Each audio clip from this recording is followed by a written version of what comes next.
So that's the situation at the EOCO head office a while ago, as reported by my colleague James Aboagye. We will go back to James shortly, but first, EOCO has released a statement a couple of hours ago on the matter, and here's what it says. We'll definitely bring you that statement shortly, but let's cross over now to the headquarters of EOCO, where we understand supporters are still massing up. James Aboagye is joining me for the very latest. James, what more can you tell us? Has he finally been released?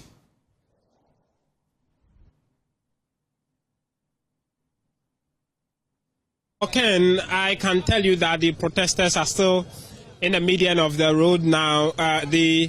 Just a while ago, some officers of the Ghana Armed Forces or the military troop in here, I counted about 7 of them with other men in jackets inscripted on as national security.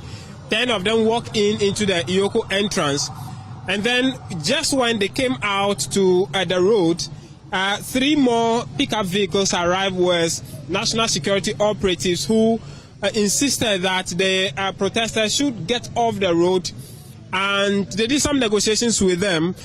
Moses Aboagye is here with me, and he is also a member of leadership of the party who is in the next election, I believe. Mr. Aboagye, you were in the thick of the negotiations with the military officers and the national security. What was their message to you? Well, thank you. I think we have been here since morning with the police. I mean, we demand justice. We feel what was going on is not good.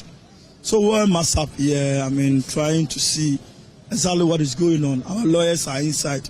The police are here with us, please. I don't know if the national security and the military feels they know better than the Ghana police. And then I think I'm sorry. However, I'm not even talking about that. We saw the NDC foot soldiers who was also came in with the 3 pickups. I mean, are they foot soldiers or they are national security operatives? Foot soldiers. I know some of them. Check to identify the identity. You know, I'm a grassroots person. Yeah. I'm a street boy. Of course. And I know them very well. Of course. If you put the allegation out there, I just have to ask further confirmation. You can go there, ask questions, request for their card, and see whether they are national security operative. You see, they shouldn't turn the thing into NPP and DC. What did they come to do? What did they tell you? I mean, sacking people without any reason. And I asked them a question. I asked the military officer a question. So is it that the police people who are here, they don't know what they are doing? Because we have been here since morning, and it seems that everything is going on well. The kind of tension that you brought in, you're trying to create a whole lot of things. If we had not talked to our people, maybe by now we don't know what would have happened. So you see, and the military man who is leading, I saw his name was Abulai. I asked him a question. He's a military man. He's not an NDC party member. And he's not even looking at my face. And the way he's talking, leave here. I mean, we are not children. You understand? We are Ghanaian, and there's a peace in this country. And we still want the peace. You understand what I'm trying? So they should allow the police to do their work. We have been doing this thing for long. But the NDC think that arresting our people is what that will help them. And any time they arrest, we'll also do what? Come and make sure. The situation is extremely calm now. I see your members in the median of the road and on the shoulders of the road. Traffic is flowing on both sides of the road. Do we have the assurance or the guarantee that this will continue as the lawyers push to get Miracles out? This has been something that has been happening all the time. And since morning, this is what we are doing. Since morning, this is what we are doing. So what they are doing, what are they trying to say? They are trying to create tension. You understand what I'm trying? It's not the best. So now they are trying to tell Ghanaians that the police does not know their job or what. Okay. I don't know. I'm asking a question. I don't know if you can give an answer. Because these are Ghana Police Service. Their duty is to enforce law and order. And that is what they are doing. And what these guys are doing, what they are doing... Which means you do not agree with the presence of the military and the national security here? Is that the sense I get? I'm talking about the party foot soldiers who has taken over the what? The work of the police. That is what I'm asking. I don't have problem. Nobody can come and intimidate me because I know my right. But all what I'm saying is that what they are doing is not good. Okay. On the substantive issue, before I let you go, what's the latest? What are we learning? Well, so far, an hour ago, the information I had is that they have now allowed the lawyer to be part of the interrogation. So we are yet to find out what happens. You understand? You are positive he will be released today? I know he has not done anything. If he has done something, they should put him before court. Because this is not his first time he has been coming here. Why do you wait for him to travel whilst he's coming down before you will arrest him? That is not fair. Thank you. Let me end here and continue with Mr. Tete. But thank you. You just arrived to the scene. What do you make of what you've seen so far? Well, it's a demonstration, and what we are saying that you've picked up somebody for how many hours, we don't know where he is, we don't know the purpose of his arrest. You've seen many Ghanaian young people who love democracy, who want the state of our institutions of our state to work in the conformity of the laws. So if the public is grieved about the purpose of his arrest, why he's been arrested, where he is up to now, I'm not sure you see people massing up here. That is why you see many people, and all of us, we are concerned about the fundamental human right of every Ghanaian, irrespective of a political divide. We are here to ensure that the institutions of state works in accordance with the law. What is wrong if you arrest somebody? What is the arrest for? It's not a criminal. What is he being invited? You can invite him. He can attend upon the invitation with his lawyers. And then people know, his family, his friends, the loved ones will know where he is at this moment. The party and the generality of our Ghanaians are helpless. That is why we are here. But I think that what is the culture of silence the NDC want to bring into this country since they took office, I mean, it's appalling to the extent that their own ministers are concerned about how they are using the institutions of states to intimidate their opponent. And I think that the future is pregnant. We won't continue to be quiet in this country for them to trample upon the fundamental human rights of generality of the Ghanaian populace. For those who may not know you, I want you to introduce yourself to them, and then you conclude on the fact that the reason is clear now. The EOCO said he was involved in the misappropriation of some 55 million Ghana cedis. What do you make of that? Well, anybody can make an allegation. Once somebody makes an allegation against you, Dennis Miracles Aboagye is not running away from this country. He's a very vocal voice. He's a strong personality in our body politics. He will not run away and go anywhere. I'm not sure in the confines of the EOCO's cells, that is where they will even adjudicate the matters. Invite him, let him make his statement, then you take him through the process. He was picked up at the airport. If it's a financial malfeasance, whatever it is, it remains an allegation. He has a right to counsel. He has a right to be informed why he was picked. Of course, the law will take its course. Since they came into office, how many people haven't they arrested? Some of them, they've still not even concluded investigations. It's one too many. It's one too many. Nobody, none of us, nobody who has served in any previous capacity will run away from justice. So all that we are saying is that there must be transparency, there must be fair treatment. Look, there are many allegations against this government. Are you not here when a member of parliament alleged that the cantonment lands that have put an embargo on, the NDC appointees has built on those lands that the government has put restrictions on? What has happened to it? Where's the EOCO? And many corruption allegations against sitting members of this government. So I think that nobody... The government is speaking and choosing what to prioritize. Of course, for the past 18 months, what has been the style of the EOCO? Okay, what has been the style of the EOCO? Using the state institution as a punitive measure. People come here and they demand bail conditions that will keep you incarcerated for many weeks. And I'm happy some senior members of their government are condemning it. So the EOCO is today not an investigative body, but rather a punitive institution. That is why people are concerned, because of what has happened to many people of the opposition party. So we are not worried about investigations. We are not worried about having our day in court. Every member of the previous administration is willing and prepared to appear before any law or any court of competent jurisdiction for adjudication. We'll have our day in court, and that's all we are asking for. Your name, sir? My name is Honorable Sylvester Tete. Sylvester Tete there. Thank you so much. He has been speaking to us. There you would see that the protesters have moved towards the traffic lights right there ahead of me, and it's unclear why they have decided to go gather there.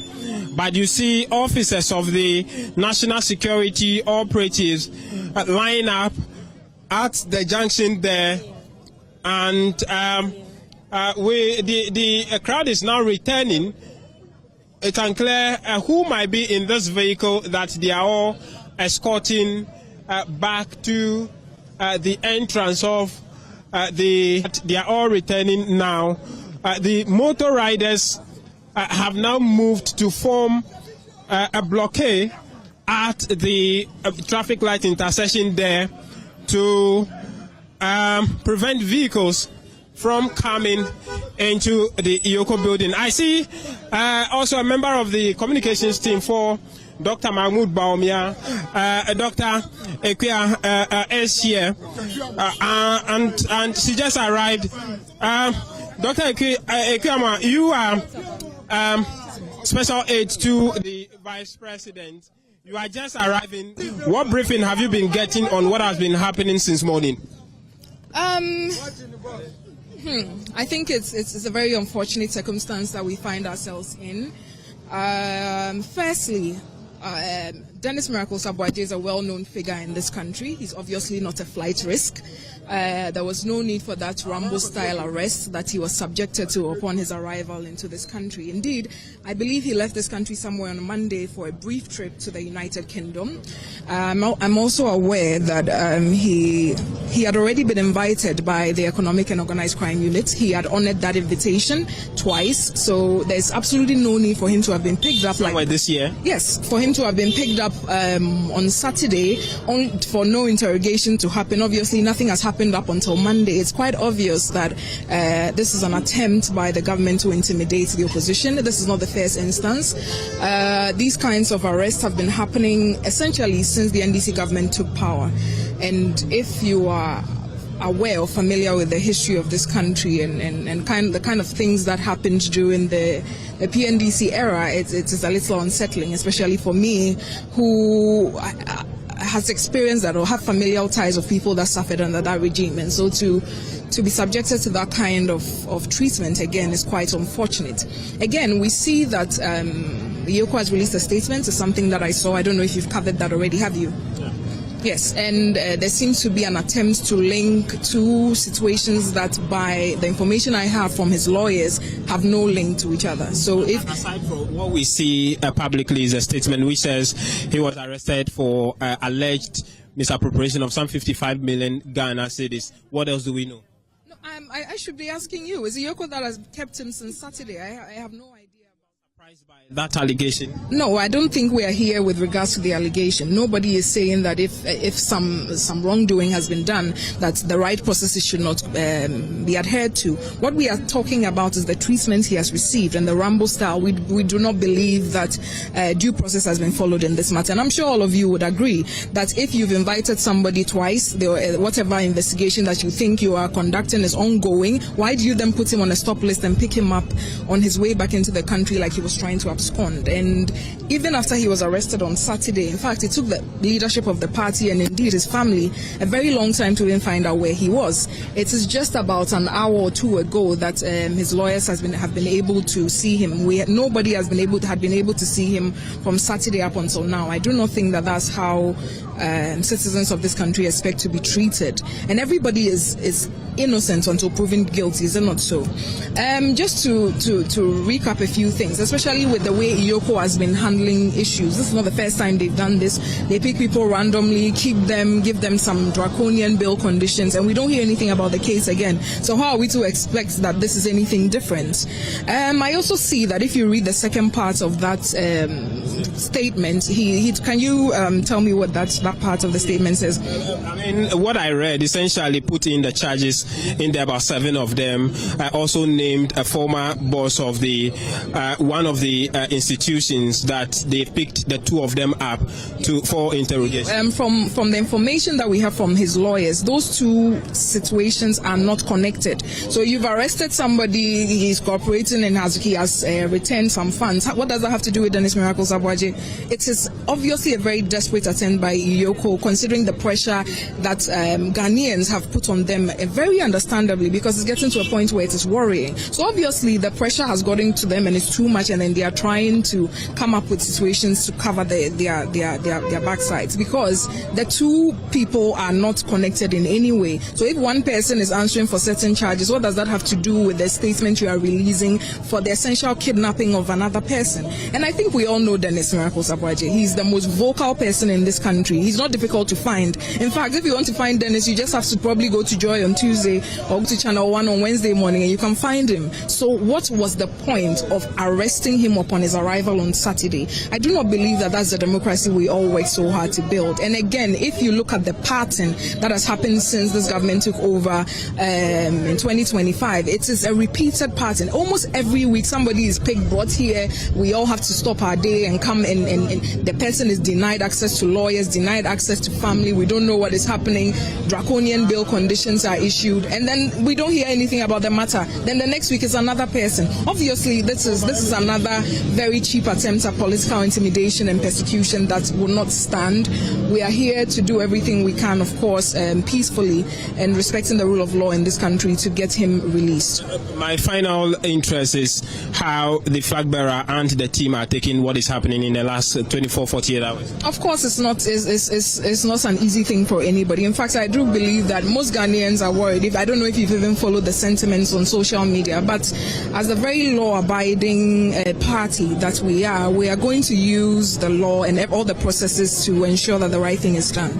As of now, we do not have much information for any of you. I haven't seen him myself. I haven't been allowed to see him. His family hasn't been allowed to see him. So we are here again to see what we can do on those processes, and I'm sure we'll keep you updated. But again, I think everybody should treat that statement from EOCO with a grain of salt and the highest degree of contempt, because it looks like he's already trying to spin tails. And EOCO is supposed to be an investigative body, an independent investigative body, which is supposed to have some credibility. So we do not expect them to be behaving like an information apparatus or a propaganda tool, essentially. So if you have anything against him, charge him. Let us see what those charges are. Give him bail, because you cannot just keep somebody. It's almost the 48 hours will elapse today. You can't just keep somebody because you feel like it. And it's beginning to be like a pattern coming from the Raymond Acha-led EOCO, which I think is unbecoming and it is a step too much. This is probably the last straw for all of us in the opposition. And so we are hoping, like I said, we want to go inside and see what they have to tell us, and then I'll come out and let you know. Over here,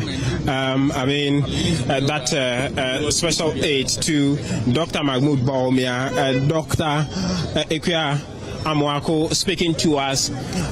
If you follow the conversation, one latest information or confirmation she's just giving us is that.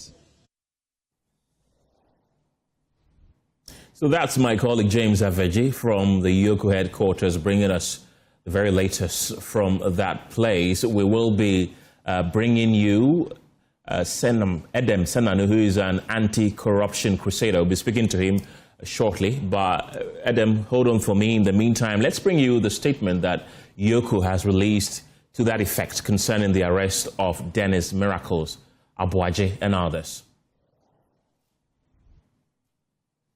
And it says EOCO wishes to inform the general public that it has arrested Dennis Edward Aboagye, former Executive Secretary of the Interministerial Coordinating Committee on Decentralization, in connection with ongoing investigations into alleged financial and procurement-related irregularities at the Secretariat. The arrest follows extensive investigations commenced by EOCO after receiving a petition from the current boss requesting further investigations into a forensic audit conducted into the affairs of the Secretariat, covering the period from the 1st of August 2022 to the 2nd of February 2025. The investigation, according to EOCO, commenced last year following an initial forensic audit of the IMCCOD and the subsequent petition concerning the suspected misappropriation, misapplication, diversion, and theft of public funds amounting to about 55 million cedis. The statement continues to say that Dennis Miracles Aboagye, the former accountant of the said institution, Gerald Appiah, and others are under investigation of suspected offences, including 1, conspiracy to steal and stealing, 2, using public office for profit, 3, causing financial loss to the state, 4, dissipation of public funds, 5, defrauding by false pretenses, 6, money laundering. So these are the formal charges that have been labeled against Dennis Miracles Aboagye and others. Well, let's bring in anti-corruption campaigner Edem Senanu for more on this. Mr. Senanu, grateful for your time.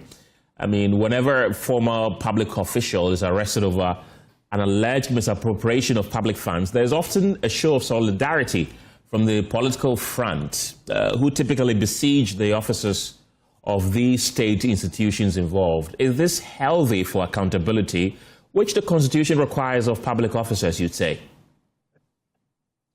No, it's not a healthy pattern at all. Indeed, what it does is to weaken the capacity of the institutions of state that are investigating to focus on core matters. And it turns these investigations into a political partisan kind of,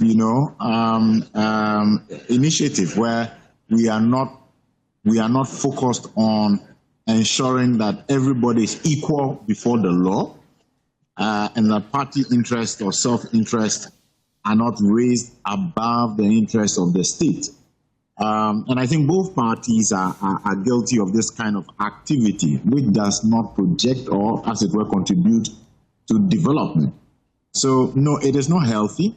In my view, these are things that we should ensure that the political parties understand this is not the way to go. If there is an investigation, it's a factual one, the evidence has been provided, then let's allow the processes of the law to continue to a point where it is clear that there is nothing tangible, and then all of us can raise our voices and say, this one is not on. Well, according to the EOCO statement, he has been under investigation for more than a year. People are questioning the style of arrest. He was returning from London and then was bundled at the airport together with the immigration officers. Is this the right way to apprehend somebody who has been under investigation for more than a year? I don't know whether there's a right or wrong way for arresting people. I think typically our investigative bodies, when they have gotten to a point where they believe they have adequate and sufficient information, take the next step of arresting, because they know they can then bring it before a court of competent jurisdiction and say, for A and B reasons with this evidence, we want to hold this person for such and such actions. Then they get into an arrest. I'm not quite sure for the ordinary citizen, it will matter whether you're in the market or you're in the church or you're on your way to travel to Mozambique or your way back from the USA. And indeed, in the past, those situations, if I remember right, there's a point where, what's his name? I think it was Chachu Chikata who was arrested in church or something like that. So I don't know whether we want to, as it were, determine a way in which political activists should arrest. Otherwise, important is that if there has been a breach of his personal rights through the process, that is something that his lawyer should take up.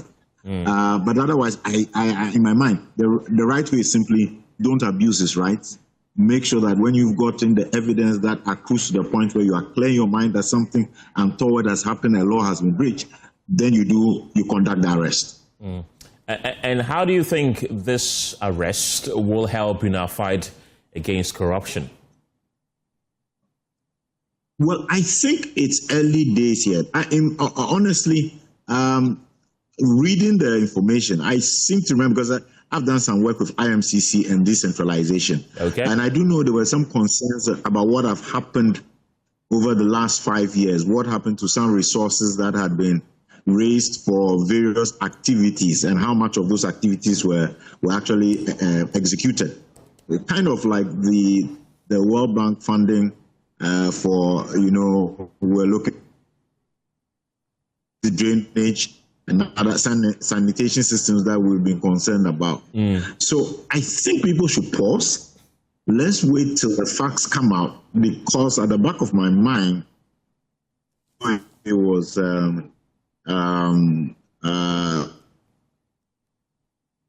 I was aware about a year or something that appeared not to have been used. IMC. From where I think that we should be cautious that some has happened or not. We've seen this before. We've seen this film before, where a former political appointee is arrested by EOCO, detained. You see people massing up there. It turns very political, and it appears that it goes under the radar for a while. Do you see something of a similar nature happening? Do you think that the politics that have started interfering in this particular arrest will perhaps let law enforcers tone down a bit and not deal with the matter as they are supposed to?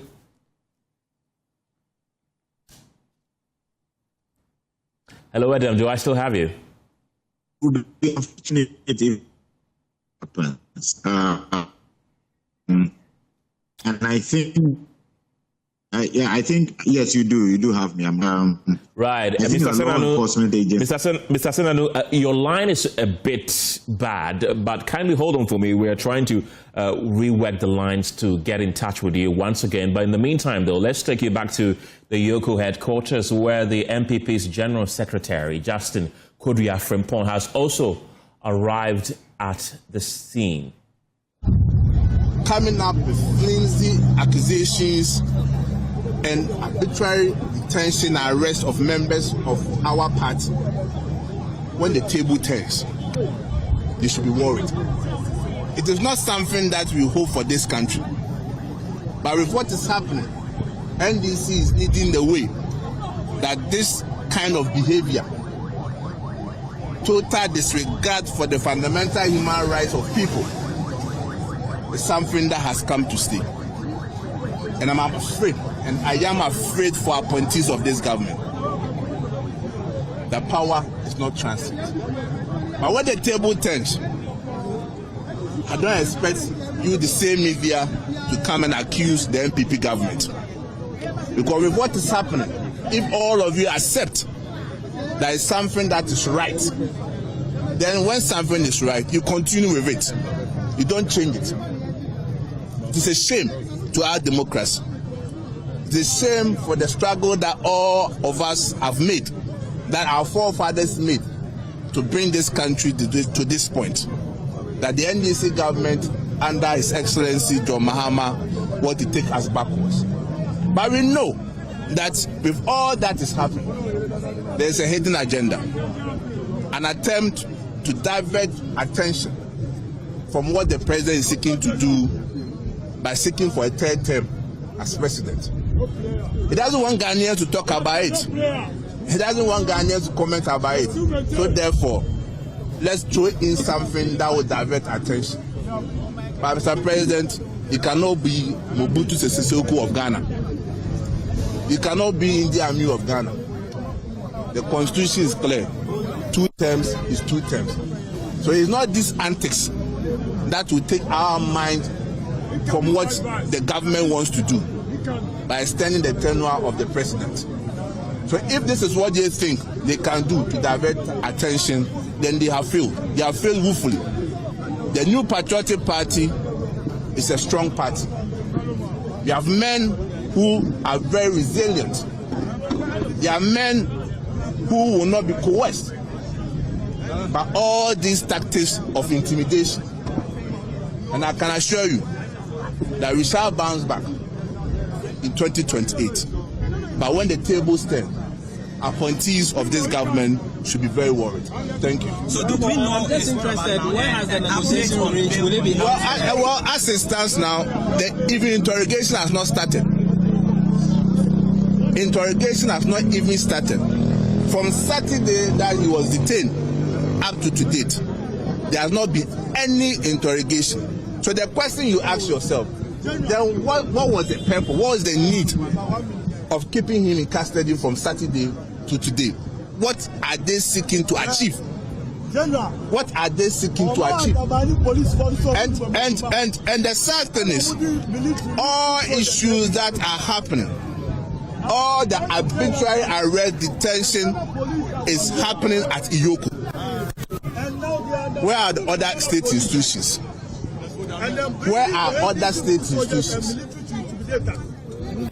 You keep a man from Saturday evening. You deny him access to his lawyers. And today is Monday. Very soon the 48 hours will elapse. Then we will take the next line of action. That doesn't mean we are likely to get him a bail today. Well, I think it's Roman Acha. He's the one keeping. They issued a statement earlier that they will grant him bail. At what time? Did they indicate the time they were going to grant him bail? It's a shame. I just wanted your quick reaction to the allegation or the reason they have stated in that statement that he has allegedly been involved in the misappropriation of something. Well, anyone can make any allegations. And appointees of the NDs, after December 7, 2028, we will ask them to prepare their own charge sheet and bring it to us. If that's how we want to go. Anyone can just put any frivolous charge sheet. And when you read the content of the letter, you will just laugh that this is a shame to our democracy. How do you relate an issue of a different person to Miracles Aboagye? And you see, it is part of the strategy of the NDC, the court of public trial. Let's throw things into outside for people to think that, oh, he has committed crime. That has been their modus operandi. That has been their style. Because there is no correlation between the person in their release and Miracles Aboagye's issue that they are even alleging. If they feel that Miracles has committed any crime, the best approach is to arraign him before a court of competent jurisdiction. Not this kind of Rambo-style behavior. Not this kind of archaic behavior. We've passed that as a country. And like I said, power is transient. Remember that power is transient. Thank you very much. The General Secretary for the New Patriotic Party, Justin Kodia-Frimpong there, speaking to, giving us some updates from the negotiations that's been happening. Key issues he's been telling us is that the negotiations are still ongoing and that as we speak, the interrogations are even yet to start at the EOCO head office, which creates the impression that. Well, that's my colleague James Aveji there, who spoke a while ago to the General Secretary of the opposition NPP, Justin Kodia-Frimpong. I still have Adam Senanu on the line with me to continue the conversation. He's an anti-corruption crusader. Now, Adam, you've been listening to the NPP's chief scribe. Are you convinced by what he alleges? I think he does have some valid points. I think that both sides of the divide need to treat each other with decorum. So if Miracles was coming in on a Saturday, which is a weekend, and it was clear that he would not be afforded access to lawyers, etc. What prevented us from waiting till Monday? And I only say this because we don't want a tit-for-tat kind of situation where it takes away from the substantive issues. I should just have waited for Monday where he has his lawyers, everything.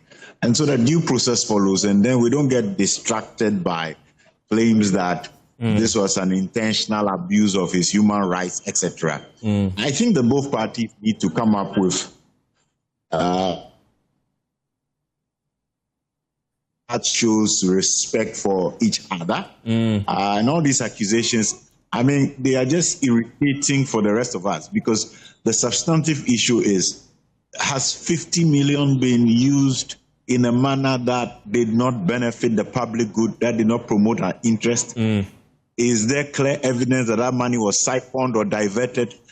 Where is that evidence? And if so, what are the remedies? So, in my mind, at the moment we are just dealing with the frills, the things that don't matter. Hopefully, if EOCO itself is so minded, we ought to see the substantive facts out there to demonstrate that this is not just another witch hunt. Either way, I think that institutions of state should be left to do their work, and I think that the political parties massing up at state institutions does not help the promotion of the rule of law in our country. But Adam, some would also argue that the state institutions do not fail to work on weekends. They work throughout the day. And in fact, a while ago, you did mention that where he was arrested doesn't matter because somebody was even arrested in church. So others will also beg to differ with your assertion right now.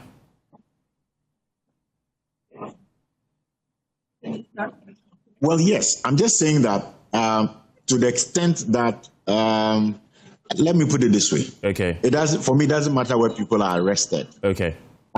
Just make sure that they are able to assess whatever will ensure that nobody will say that their fundamental human rights have been breached. Okay. So arresting on a Saturday is not a problem. Arresting at the airport is not a problem. But if you're going to do it at such times, be conscious of the fact that these people have rights and be willing to afford them, ensure that those rights are put, because we have responsibility to respect, to promote, and to fulfill. So there's no problem with arresting over the weekend or at the airport, but ensuring that those people then have the right to call their lawyer, whoever wants to know where exactly they are can find them. Those are the small things that then show that we are a progressive society, conscious of the law, willing to afford everybody their rights. And I think that is what is important. Adam Senano, thank you very much. He's an anti-corruption crusader there.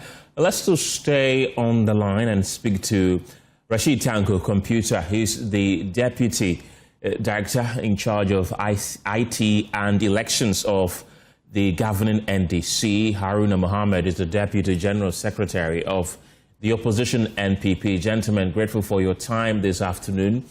Rashid Tanko Computer, I want to begin with you. You've heard the General Secretary of the NPP speak at the headquarters of EOCO a while ago. What do you make of his speech? Let me say good afternoon to you and your cherished viewers across the group.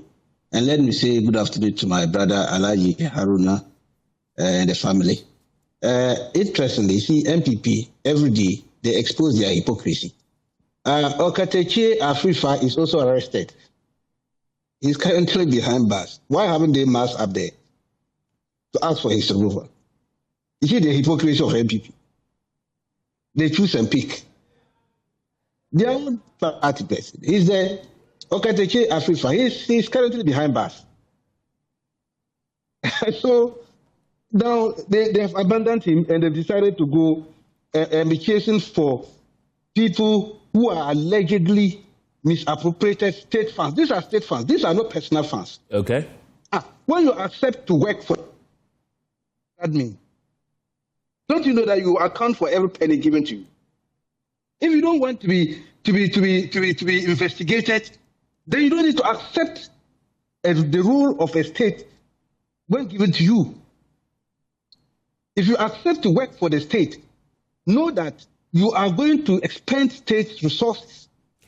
And there's a day you will be called to account for it. My brother, 65 million Ghana cedis. You think it's a small money? It is a small money. We are talking of 55 million Ghana cedis. What are these people talking about? But Rashid, the NPP has not said that they do not want Dennis Miracles Aboagye investigated. In fact, they have said that he was complying with investigation. EOCO's press statement also said that he was under investigation for at least the past 1 year. Their concern is the manner in which he was arrested on his way to the country from a trip abroad. when he wasn't a flight risk, when he wasn't dodging investigation. Their concern is how they bundled him at the airport and sent him to the EOCO headquarters, denied him access to his lawyer. Now we understand that his lawyers have been allowed access to the headquarters of EOCO, but when he was arrested on Saturday per the NPP, he was denied access to his lawyer. He wasn't told of his crime. He was just sent to EOCO office, and he has spent at least the last 2 days there. Those are their main concerns. They do not have an issue with him being investigated. They should point out which law has been breached. They should point out which aspect of our laws in Ghana has been breached in his arrest. What are they talking about? Are they not going to teach EOCO how they should conduct their activities? When they were in office, it was not how they were conducting their activities. Were they the people teaching EOCO how to conduct their activities? Today they want to teach EOCO how to conduct its activities. When they went to church to arrest Venerable Chwachu Chikata, when we were in this country, they didn't even fear God. When the man was there praying to his God, they went there to arrest him. What are they talking about? In fact, the EOCO people should even go further to even effect more arrests. We need our money. Look, the kind of money these people are hiding until the investigative bodies follow them and recover these loot. In fact, some of them are then saying they will bring back their money. Who? Some of them are doing. You say these people. Which people are hiding money, and where are they hiding those monies? NPP appointees. They are hiding our money. Who in the NPP is hiding money? I'm giving an example. Tell me. Their chairman. Ashanti Regional Chairman. Bernard is not going through plea bargaining. Is he not going through plea bargaining? What is it for? So you say he's hiding money. Do you have evidence to that? I'm just telling you that if the person is going in for plea bargaining, what does that mean? Is he not going to return some of the resources? When you say you are going in for plea bargaining, what does that mean? Are you not accepting guilt and accepting that I want to return some of the resources that are being investigated? That's what I'm talking about. But his case is totally different. Rashid, his case is totally different. His case is not different. It's not state resources. It is totally different. He's not being accused of stealing. Well, I am saying that the man is being investigated of a matter that he went in for some resources from state. Is that not true? Yes, for a loan. And then for a loan, that's state money. He didn't take the loan from private bank. It was from state bank. Is that not true? And now, when he's being investigated, now he says he's going for plea bargain to return the resources. Is that not what he's going through now? Why are we doing as if we don't know what is going on in this country? And I'm saying that this alleged misapplication of 55 million Ghana cedis, the state has been investigating this matter since last year. They have uncovered a lot of issues concerning this matter. And was he not the chief executive officer? Was he not the officer in charge? She come and answer questions. They've waited for him. You go outside. He's dodging them. Finally, they got him at the airport and arrested him. And you think it's a crime? They have committed any crime in arresting him at the airport? Is it the first time our own MP has been arrested at airport in Amsterdam? A sitting member of parliament has been arrested at Amsterdam. Has they marched up to Amsterdam to go and demonstrate there? Okay. Have you seen them going there to demonstrate? What kind of hypocrisy is this? Okay. Mr. Rashid, look, let me tell you, all that you are saying today, they are there to do campaign. They are campaigning for their positions. All those you have seen over there, they went there to campaign because election, they are doing elections. They have their constituency elections, and they are moving to regional and national elections. All those people you've seen there, they are campaigning for their positions. How are they campaigning though? But that's what. But I'm using that as a campaign platform. That's what they are doing. Okay. They know that what they are doing is completely out of order. It's completely out of order. They are wasting everybody's time.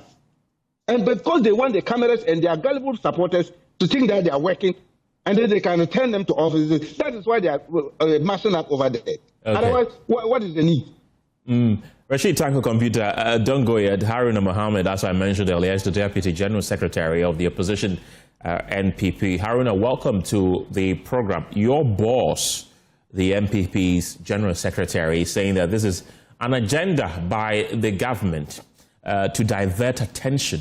He says, and I'm quoting him, a secret agenda by President John Mahama for his bid to run for a third term. Really? Where did that come from? Kenneth, I will say good afternoon to your cherished viewers and your followers and others who are listening to you over other social media handles. I think that the good lawyer Justin Kudwa has nailed this right. You know, the president has failed. He has failed the people of Ghana abysmally, and now he doesn't know what he's going to hold on to.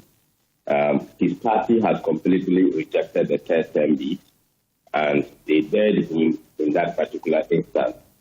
He's using a backdoor because the Constitutional Review Committee has also turned its back on the third term.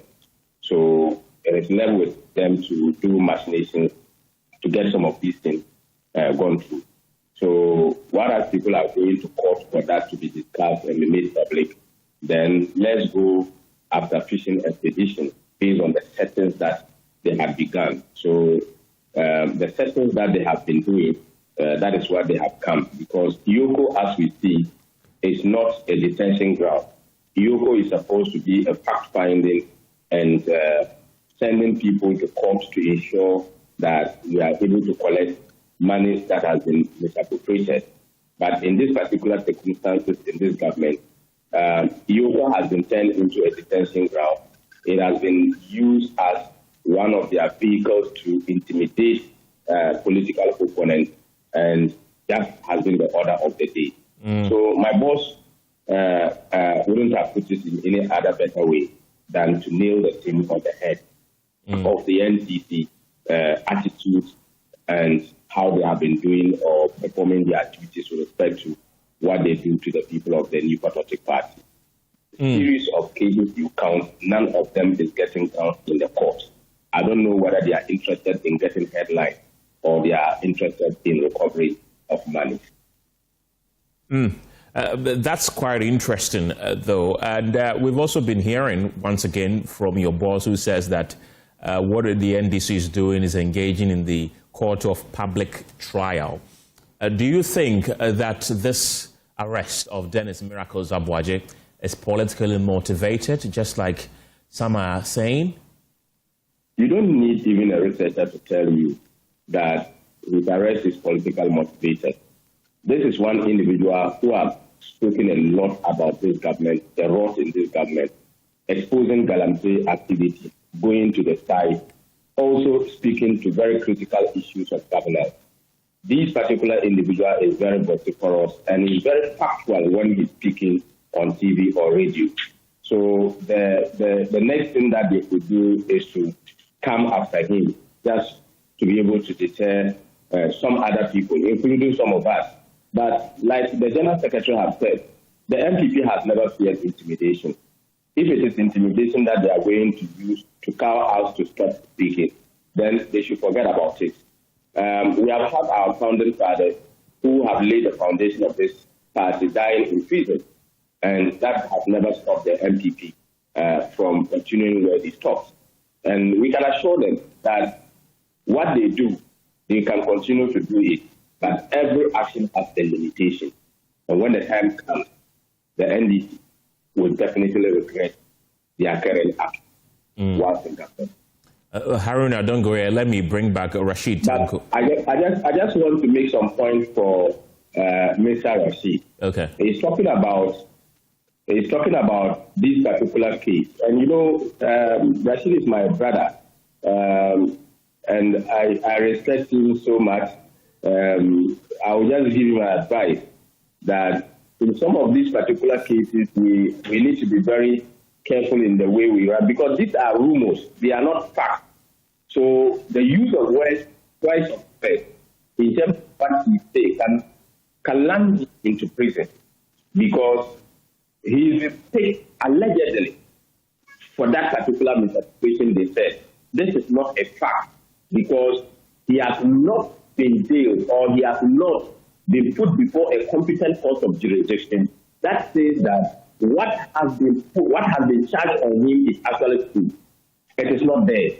Secondly, he's talking about Wontumi. Wontumi has never stolen any money from the state. Wontumi did not take cutlass to go to Exim Bank to ask for the loan. He went through a process and he got the loan. If he's not able to pay the loan within the stipulated period and the state is taking him to court, within our legal system, he has the right of plea bargain, which is not a criminal activity. It is one of the processes that is used. And if he doesn't know, Woyomi, his own Woyomi, the same Woyomi who were at the police training school, where after the declaration of the results, used that particular system. And many other systems have been used. Collins Dowder and co, they used that particular system. Many other people within the NDC used that particular system. So it is not right for my brother, my senior brother of course, to tell that or tell the whole world that Wontumi had misappropriated funds or has stolen money. Wontumi is not a convict. No court has announced a judgment on Wontumi, and Wontumi remains a citizen of clean heart, and that cannot be put on him. He made a statement about we wasting our time. Then the Constitution of the Republic of Ghana is as a waste as it is, in quotes, in a contest, because there is a right to demonstrate. And it is not for the NDC to direct us where to demonstrate and whose case we have to demonstrate. He's citing a member of parliament who have been arrested somewhere. He's not our member. He's not from the NPP.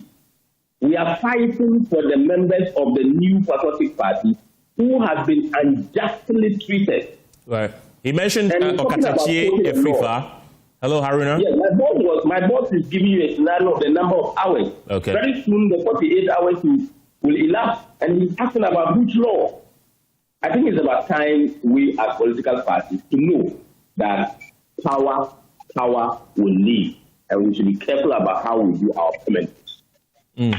Haruna, don't go ahead. I still have Rashid Tanko Computer with me. He's the Deputy Director of IT and Elections with the governing NDC. Rashid, the MPP has already claimed that Dennis Miracles Aboagye is being targeted because of how vocal he is in critiquing the government, hence the reason to silence him.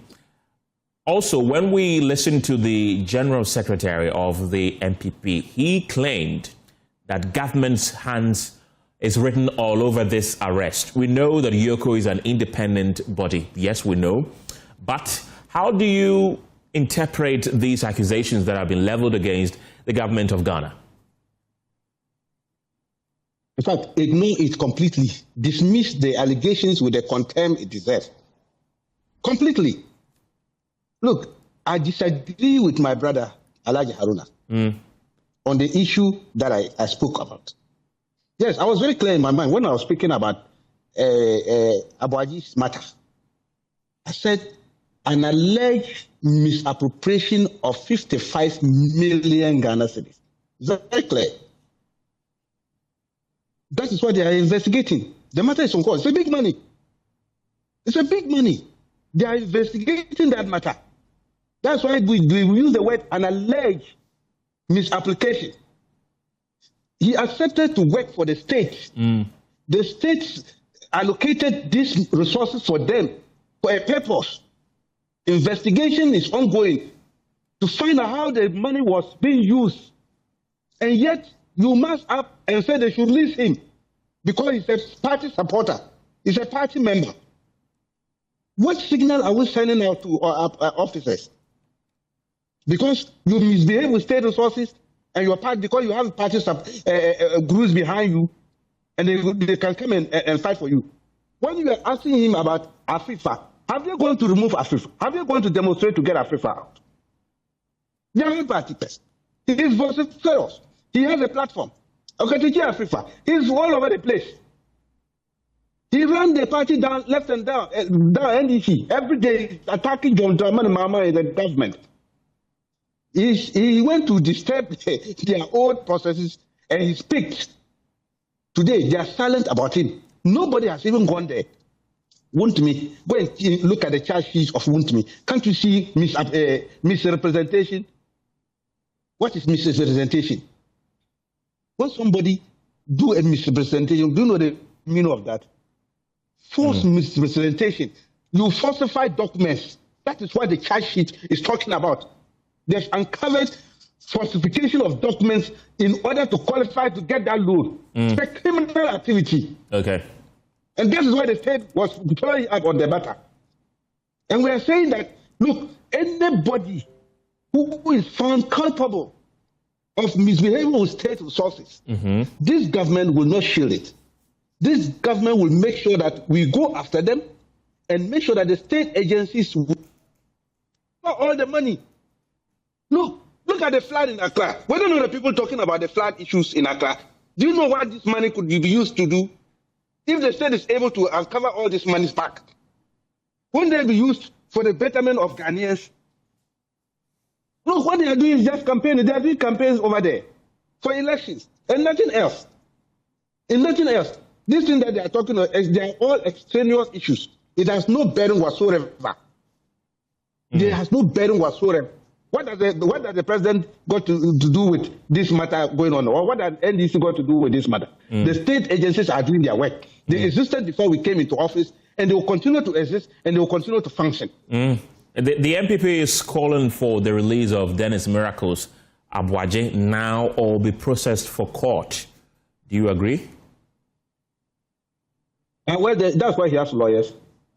His lawyers are working over there with them. The EOCO too are there. Their officers there. They also have lawyers. Their lawyers will deal with the matter. It is not about the street hawking. What they are doing over there is street hawking. You see, nobody is preventing you from demonstrating. But there are benchmarks. There are rules. You have to follow those processes before you are allowed to demonstrate. Nobody is stopping you from demonstrating. Even if you want to go and demonstrate at the Flagstaff House. In any case, the last time they went in the night and demonstrated at the Flagstaff House. Who prevented them? But you must satisfy certain conditions set up by the Constitution. You don't get up in the morning, just get up from mass people and say we are demonstrating. Who does that? That is lawlessness. This one is complete lawlessness. And I don't know why the security agencies are allowing them to do this kind of thing. What do you want the security agencies to do? If people mass up illegally on the street, preventing traffic flow and other things, what is the duty of the security agents? Isn't it to clear them for traffic to flow? Look at what they are doing over there. Look at the footages. What they are doing over there. Look at the footages going on there. Is it the best thing for Ghanaians? Is that what the Constitution says you should do when you want to demonstrate? Tell me what they are doing. What are they doing? If you feel the conditions. No, what they are doing is unlawful organization. To organize themselves in the manner they did. It's unlawful. They are lawyers. You mean unlawful assembly? All those who one day spoke. Unlawful assembly. That is what I'm talking of. To organize themselves like that, illegal organization. Now I would describe as an illegal organization. It's unlawful. And they are lawyers. In fact, seasoned lawyers among them. They know this. They just want to test the strength of our security and the patience of the security service. Otherwise, why would they go this tangent? Tomorrow, if I also just get up and start mobilizing people and say, let's go and demonstrate at the NPP office because they are violating their rights as opposition political party. Is that how we should do in this country? Okay. That's not fair enough. We are saying that if they want to demonstrate, they should fulfill the conditions that allow them to demonstrate. They can demonstrate from morning up to evening. Already, some of them have reported of incidents of being pepper sprayed by the police. Do you support the use of brute force by the police to disperse them? I am saying that in any case, what they are doing there is an unlawful gathering. Yes, I get that, but I just want to pick your thoughts on whether you support the use of brute force. If it is unlawful gathering, and they are posing threat to state security, right? Pedestrians and everything, they are attacking people over there. You expect the security agents to fold their arms because they are NPP people. Is that what you want them to do? Okay, Rashid Tanko Computer, don't go yet. I still have Haruna Mohammed with me. Haruna, I want to read again the suspected offences according to EOCO by Dennis Miracles Aboagye. These, again, are suspected offences according to EOCO. It says conspiracy to steal and stealing, 2, using public office for profit, 3, causing financial loss to the state, 4, dissipation of public funds, 5, defrauding by false pretenses, 6, money laundering, 7. There are actually more suspected offences, but these are the main offences according to EOCO. But your General Secretary had the posture that Dennis Miracles Aboagye has seemingly committed no crime, and what is happening is that this is merely a politically motivated arrest, and that power is transient. And when the NPP comes, they will do to the NDC what the NDC is doing to them. Okay, Kenneth, let me repeat. He has not committed any crime. What has been put on the charge sheet remains intact and verified and determined, not before any court. A basic one loss, a first year loss, will tell you that when you gather, you don't speak in the public. You go to court and justify your evidence. Are they trying the case in the public court of opinion? Are they interested in recovery, if it is true? Okay. Are they interested in getting justice? Are they interested in prosecution or persecution? These are the key questions you should be asking yourself. I think that it is one too many that the NDC is committing a lot of sacrilege in this country. And they think that Ghana will just be sitting like this and waiting for them. Anything that will happen in this country, for any blood to be lost, will be put on the head of His Excellency, the President of the Republic of Ghana.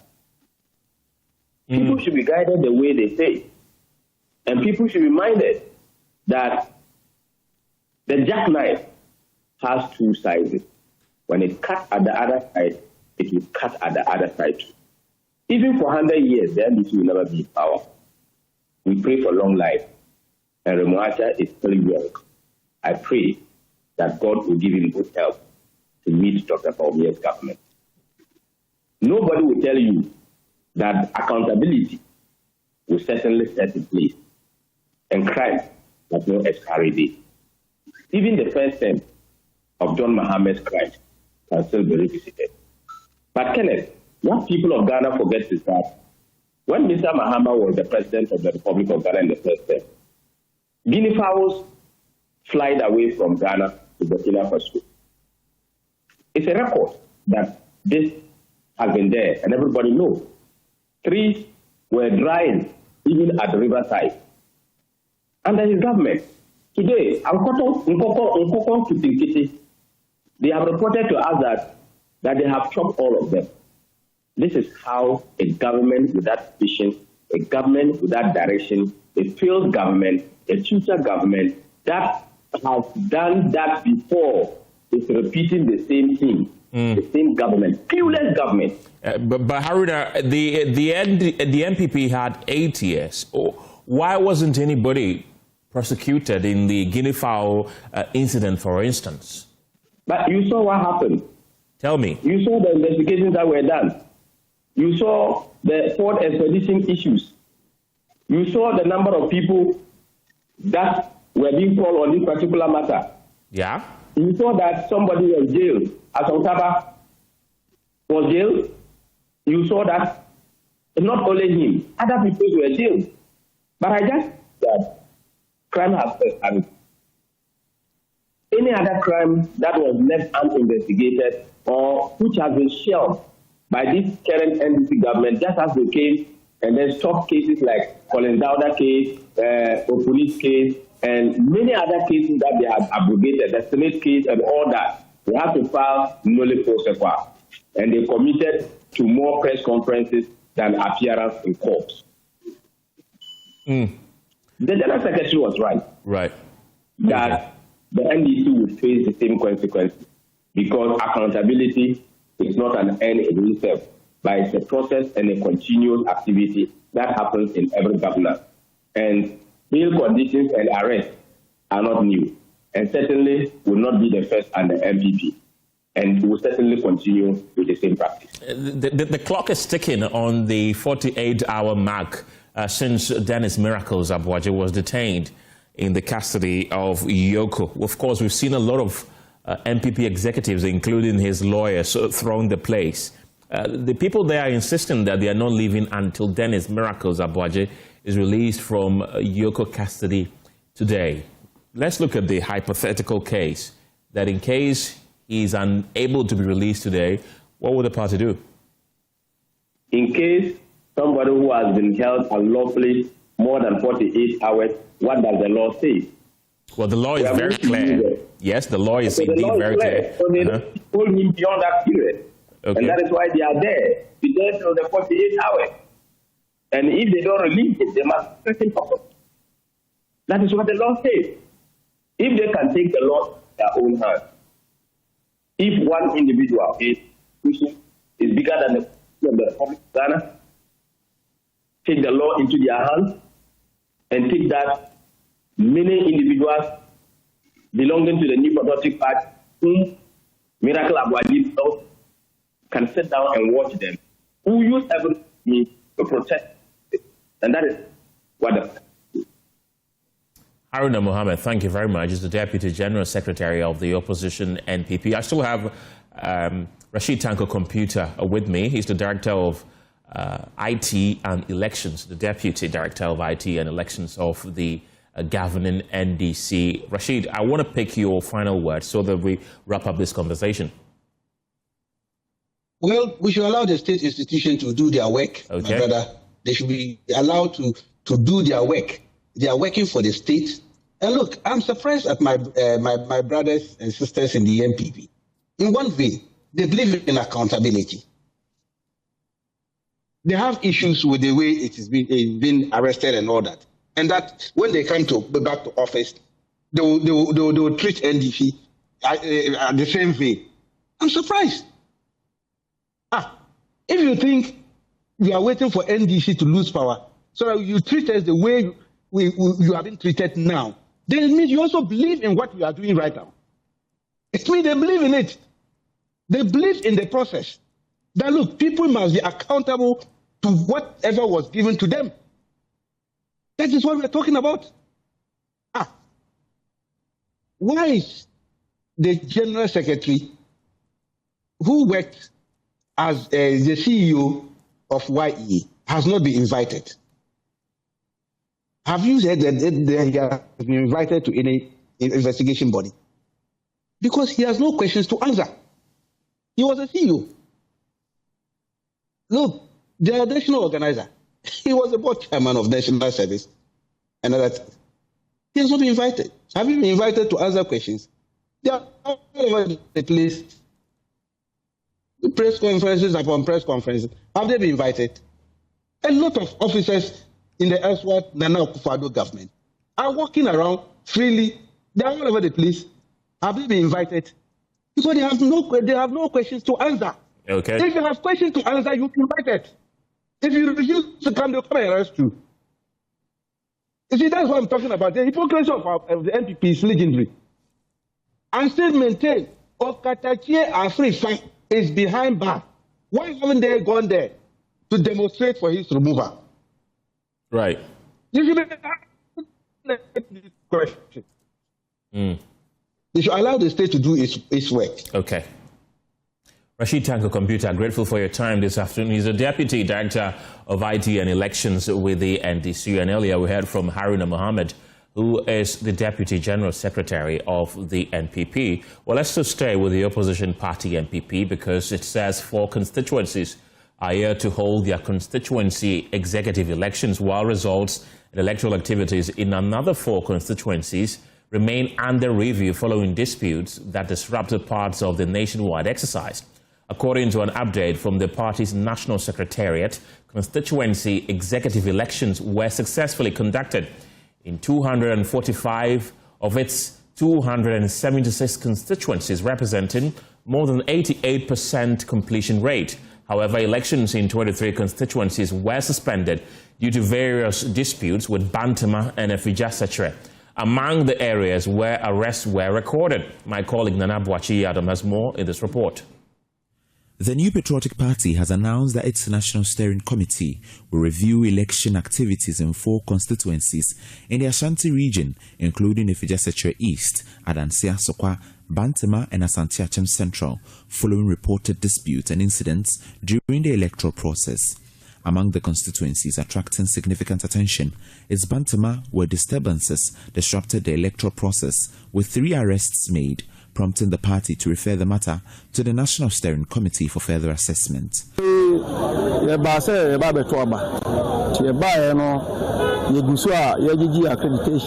We only came to vote, and in the process, some men came to attack us, claiming there was an injunction on the process. They destroyed the ballot boxes and the ballot papers, and even alleged that those conducting the election are not EC officials.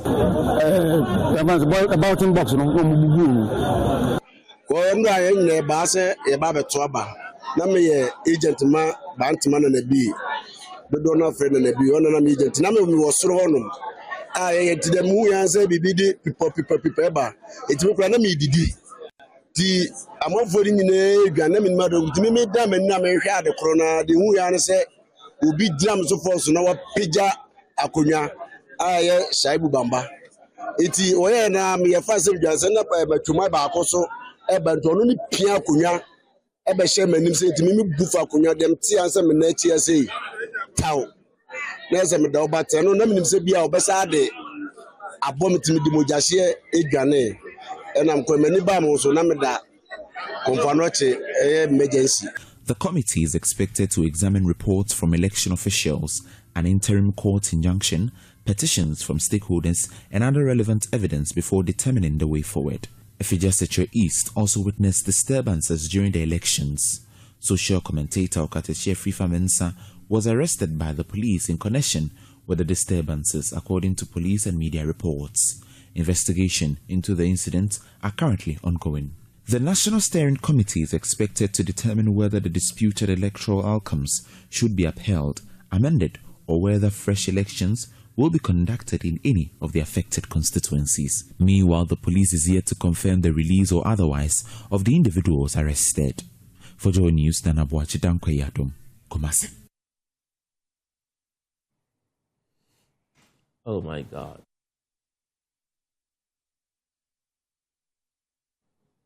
Less than 2 years after its commissioning, the $91 million 3-tier Tema motorway interchange is rapidly deteriorated into a symbol of neglect. Once hailed as the landmark infrastructure project for Ghana's port city, sections of the facility have been overtaken by refuse, overgrown weeds, and widespread open defecation. Tricycle waste collectors now use parts of the interchange as an illegal dumping ground where poor sanitation continues to degrade the area. My colleague Carlos Coloni visited the area and reports that without urgent intervention, the stretch from the interchange to the Pong barrier could soon become the new landfill site for waste collectors.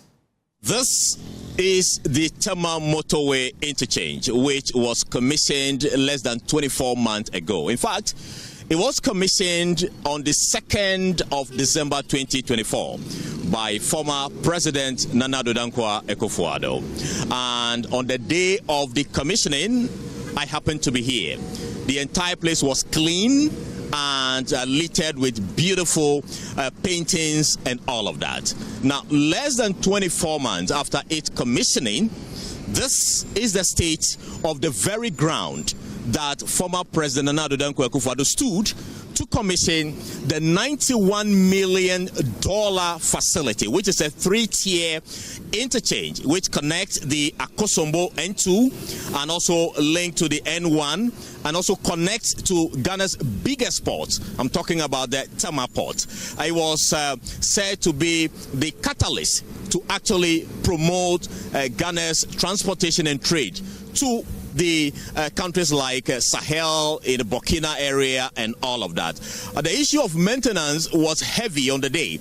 I recall President Akufo-Addo urged the Ghana Highways Authority, the municipal assemblies around this facility to ensure that it is maintained.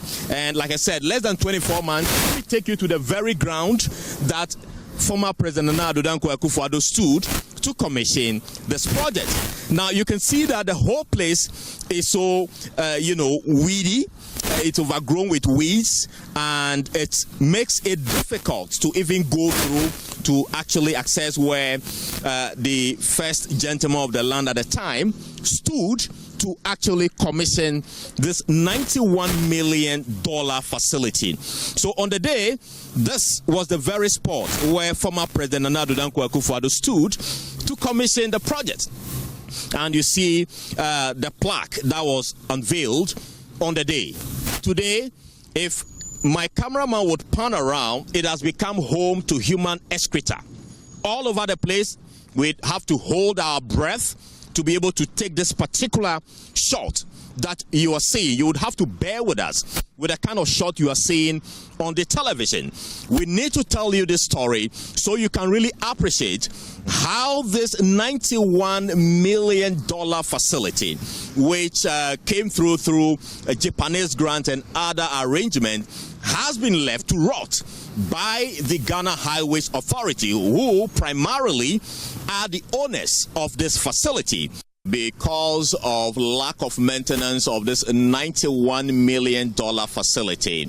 In less than 2 years, when it was commissioned by former President Akufo-Addo, those who convey refuse from our communities have turned the whole place into a dumping site. Now, let me paint a picture for you. This is the very road that takes you from Accra and connects you to the N2, which is the Akosombo Road. So when you're coming from Accra, like the vehicle you see in your shot is headed to Akosombo, and then will connect through the interchange. The first dump you see on this level, which is the tier 2, I should say, for want of better words, is this place, which is now a dumping site. And we've counted about 6 of such dumping sites on the tier 2 alone. Now we'll take you to the tunnel area also when you're coming from Accra to also paint that picture for you, how this $91 million facility is gradually becoming a landfill site for those who convey refuse from our community. Come with me, let's go to the ground floor, I should say, or the N1, the road that connects from Accra all the way to Aflao. There is a tunnel. Let me take you there so you appreciate what is also happening there. So currently I am standing on the Aflao bound stretch of the N1, just about 200 meters away from the main tunnel that would take you to the Titi Brothers or Kumbaria towards Aflao. Now on this stretch alone, we've counted a number of spots where refuse have been dumped, and this is the very first one you see here. And it appears that this is not new. It's been here for some time. Of course, if you look at the way the rubbish has been pent, it paints a picture that it's something that goes on persistently or over time that has been left. So this is the very first spot. So far we've counted about 5 of 6 spots here alone. I will take you through the others so you appreciate the number of spots where this place has been turned into a refuse dump. Come with me, let me show you the second one, which is right here. But while we go there, it is important to also show you how that dump there is affecting the drainage system of the $91 million facility. It has kept the water stagnant and has choked the drains heavily. As you can see, the water is unable to move because it's heavily silted, and from so many ends, the water really cannot move. Now, just about 200 meters away, the second spot where we have seen that refuse has been dumped, not once. The size of it tells you that it's something that goes on all the time.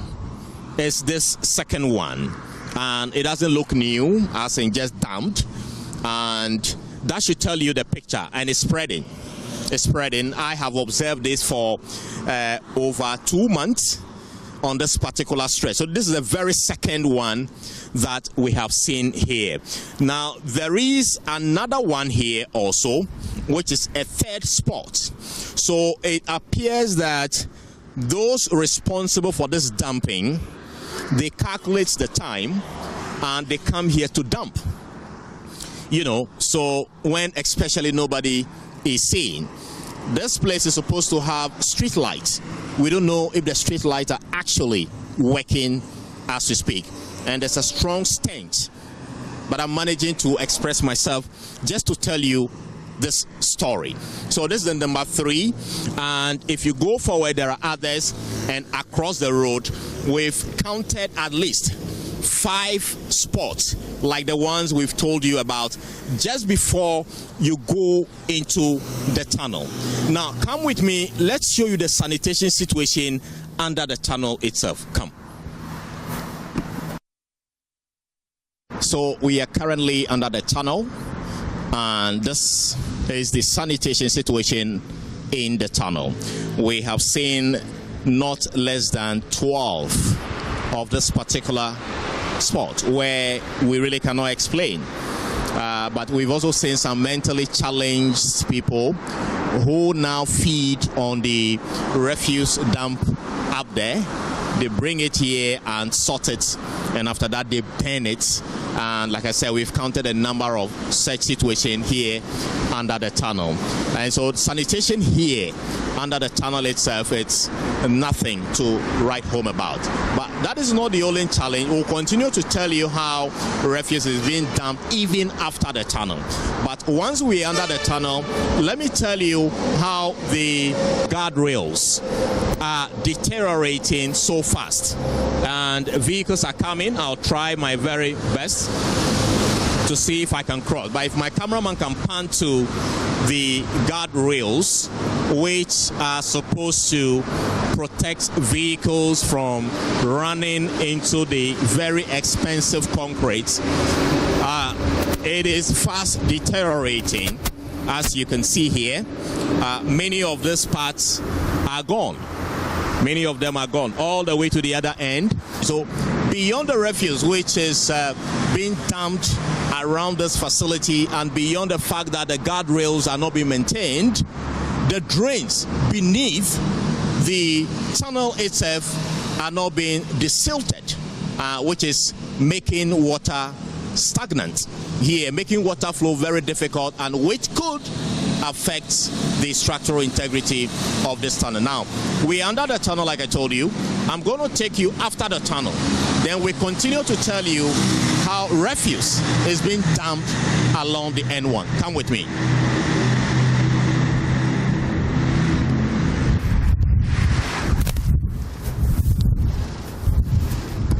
We've gone through the tunnel, and finally we've come out of the tunnel on the Aflao-bound stretch of the N1. Now, less than 100 meters away from the tunnel, the first dump site we've seen is this one. Now, a critical look at this one shows that it is actually sitting on the drain, and it doesn't appear to be something that is fresh. And like I said, I have also observed this particular one for a number of months. It's been here and they keep adding on. Beyond this one, there is a next one, which is less than, say, 30 meters away from that one. And and it is equally, heavy. But the interesting aspect of this one is that it's gradually taking portion of the road. As you can see in your shot, it's spilling over onto the main stretch. That definitely will be endangering the lives of motorists. And like I said earlier, it is equally affecting the drains. And guess what? We could be harvesting rice from the drains here very soon. Why do I say so? I'm just in front of a rice plant which is growing, and as you see here, it's almost ready, and we can harvest rice from the drains very soon. And I don't know if it's rather the time for us to now turn these drains into a rice farm. But that's how bad the situation is here at the Tema motorway interchange. Let's continue the journey. Well, the tricycle you see here is heavily loaded with refuse, and it's been here for over 3 weeks. It actually has been on the road partially, and which has been causing a lot of, gridlock at this very spot here, just few meters away from the Titi Brothers area. And before this morning, it was on the road. Just few minutes after we started filming around, miraculously, it has been lifted onto the median of the road. Now, let's see what is in there.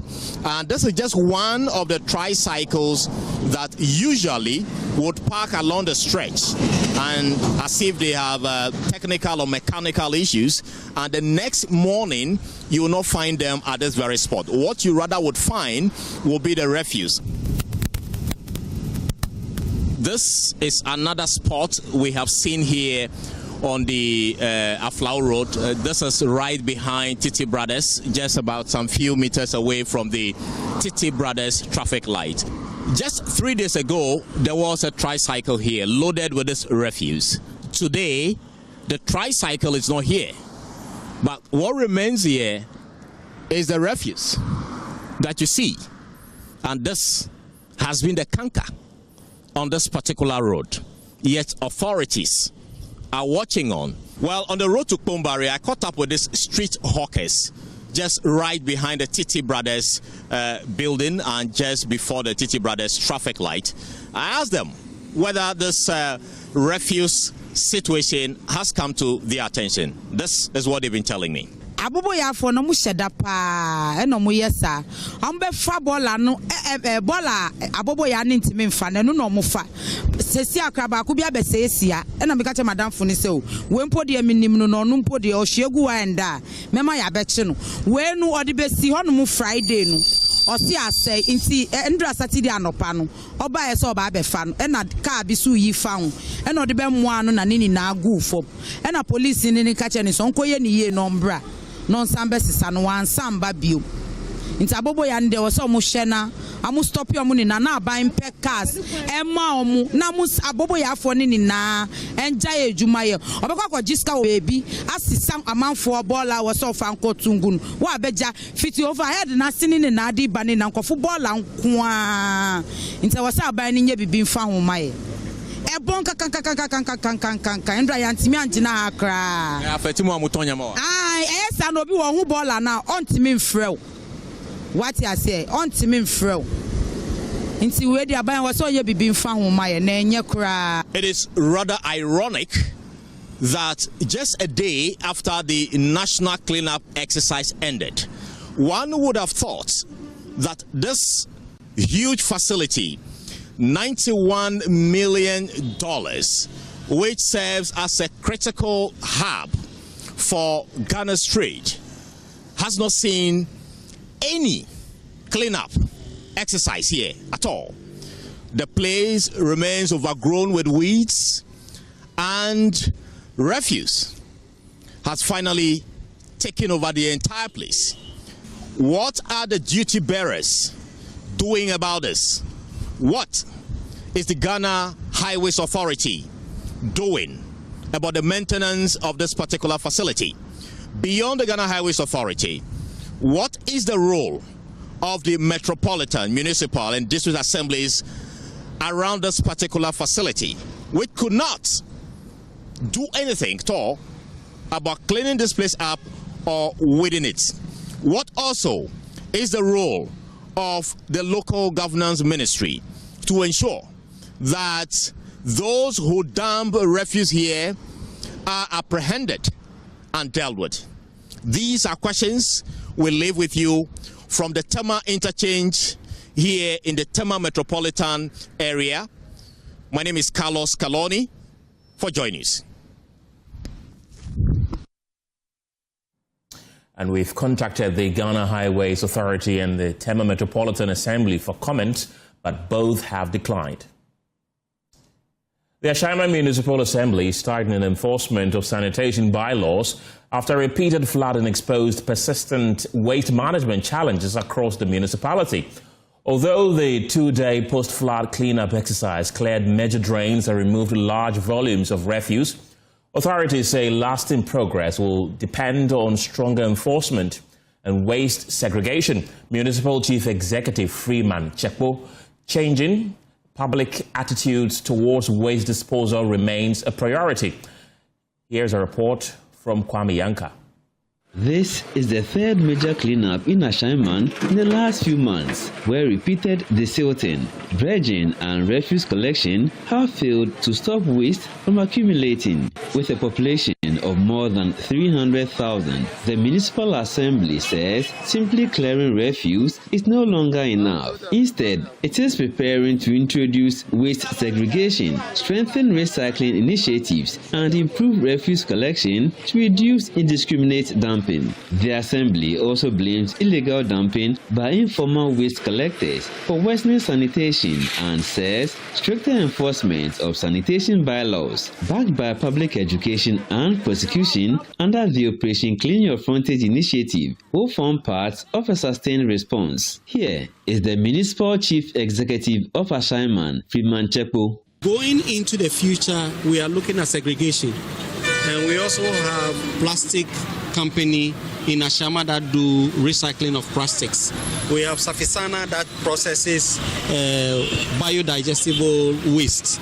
So we are organizing the municipality to go into this segregation, and then we can also promote effective collection of refuse, so that the filth in Ashama will be something of the past.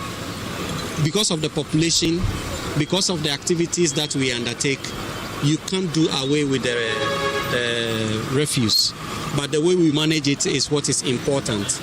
So the Assembly has planned stakeholders forum on sanitation, where we're going to turn out how we will manage the segregation and collection moving into the future. Meanwhile, the Ghana Armed Forces, which played a key role in the exercise, says keeping Ashaiman clean will require sustained public discipline and regular sanitation campaigns. Forces Sergeant Major Chief Warrant Officer Al-Hassan Zakaria, after encouraging the personnel, shared his thoughts. Keeping or starting with this exercise, we should maintain cleanliness and be disciplined in the way we dispose of our garbage and stuff like that. And I will suggest that this exercise continues every month, such that it will keep us on check, and also let us be aware of how we should maintain cleanliness in our environment, especially this bucket area.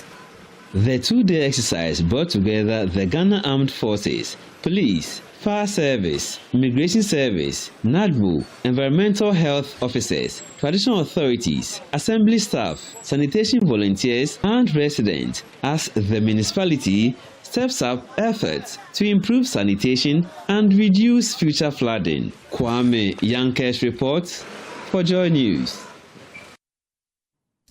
Away from Ashaiman, Aquafresh Limited, producers of Calipo, together with textile manufacturer Printex Limited, has donated support items to victims of the June 29th floods at Alajo, one of the communities hardest hit by the disaster in the Greater Accra region. The companies presented boxes of Calipo nourishing drinks and pieces of wax prints to affected residents to support families who lost property and livelihoods following the devastating floods. Forms part of the company's corporate social responsibility efforts aimed at providing immediate relief to vulnerable households as they recover from the aftermath of the disaster. Officials from Aquafresh and Printers Limited says the companies were moved by the plight of the victims and believed it was important to support communities during difficult times. To support the victims that were affected by the floods, to show our support and also to encourage all Ghanaians that let's all give a lending hand to everyone, anyhow that we can help, so that everybody will enjoy something, or anybody who is grieving. We want to show our support as our corporate social responsibility. So we are here in solidarity with them. Juices, cloth from Printex, also school bags and other accessories. The people should also get aware of that, how they can clean the things around their houses, around their space, around their shops, because sometimes we feel that, sometimes the water is not flowing and that is also cause of the flood. So it is a responsibility to all of them, the government officials, the common people, even those who are the business people. So everybody has to take care of their surroundings, how we should not be litter things here and there, we should not be litter things on the drainage here and there, so that we can block the drainage. And when the flood come like this, what happened the last week, it was really shocking. Some beneficiaries overwhelmed by the gestures expressed gratitude to the two companies for the timely support. They said the donation will help meet some of their immediate needs as they work to rebuild their lives after the floods.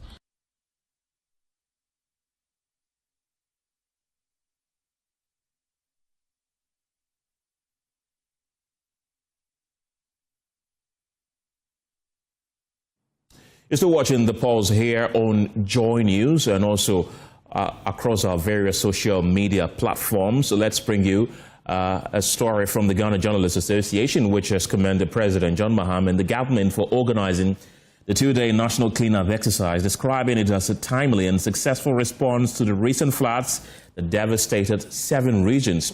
The association praised the president for personally participating in the exercise, saying his leadership inspired nationwide participation. It also lauded the media, sanitation agencies, volunteers, and private sector partners, including Zoom Lion Ghana Limited, for supporting the campaign. And there you have that statement on your screen. The GJA, however, stressed that preventing future floods will require sustained sanitation efforts and called on Ghanaians to make environmental cleanliness a daily responsibility rather than an occasional exercise. The Pulse returns after this break. Don't go anywhere. Hello again. Some assemblies over the weekend appealed to residents to exercise patience as it races to clear flood debris from communities affected by the June 29th floods, assuring the public that most of the waste will be cleared by the close of yesterday. So earlier today, my colleague Namoko went back to Alajo, one of the communities hardest hit, to look at how the waste evacuation is going.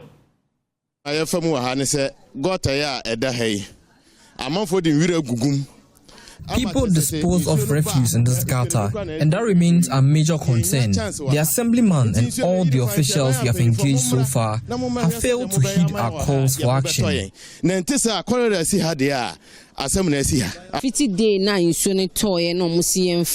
Since the day we were instructed to bring our waste outside for collection, waste collectors have failed to pick it up.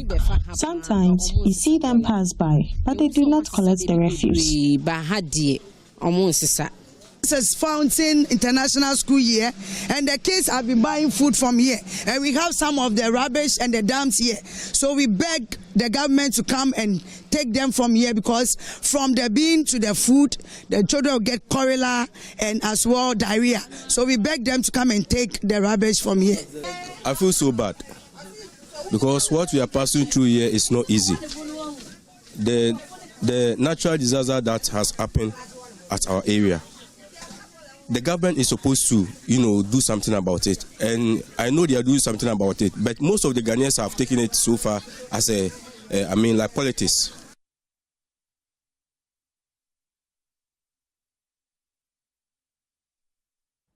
Meanwhile, government has partnered with JA Plant Pool, a logistics company under the Jospon Group, to deploy 20 semi-trailers and other logistics to support waste management efforts following the national sanitation exercise. Local government minister Ahmed Ibrahim had this to say. So the original estimation of about 100 trucks cannot be enough for the job, and therefore there's the need for other support, and that is the reason why we came to JA Plant Pool to look at the 18 compactors that are here, Athlota compactors, and to look at the 60 Athlota trucks that are here by Jospon Group of companies. Because if you look at the refuse, people are taking them to Jamestown, to Achimota filling station. Then in the night, the trailers will take them to the faraway landfill site.